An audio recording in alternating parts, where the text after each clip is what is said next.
in Lebanon, Pennsylvania. If you don't know what happened, you're the only people on the planet Earth who don't know.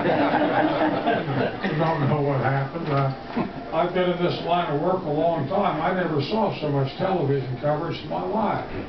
I came up there, and there was CNN. They had that big truck.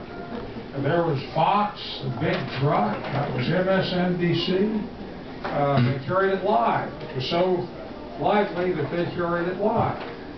And usually you can surf, you know, change channels. You couldn't even surf. There was no place else to go on television. And we need the president's plan. And I went out there to back him up. And it seems to me that guys in my position on the Senate caucus ought to be out doing those town meetings to push the issue. And only two other senators, Ben Cardin in Maryland did one, and Claire McCaskill in Missouri did one, and nobody else was doing them. A lot of people were having roundtable discussions. Well, on a roundtable, you don't have anybody screaming at you. It's not happening, and it's a very fast-moving picture, and you may have seen today, I was on the Sunday show yesterday, and Secretary Sebelius is suggesting they're not going to have the public option. I think that's a mistake. Yes.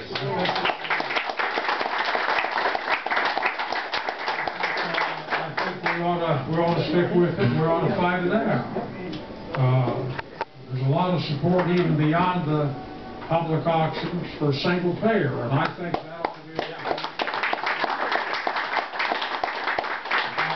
To tell you that it's a single payer, there's not a whole lot of support in Congress, but I think in the formative stage of this legislative process, we ought to keep everything on the table. That's my idea, and I'm ready to help the president and do battle with him. That's the way you get things done. If you don't take no for an answer, you find it out. Look, if down the line something develops and you have to make some compromises, well, I'm not ruling that out either, but I'm not prepared to do it before the fight even begins. That's my view of the situation.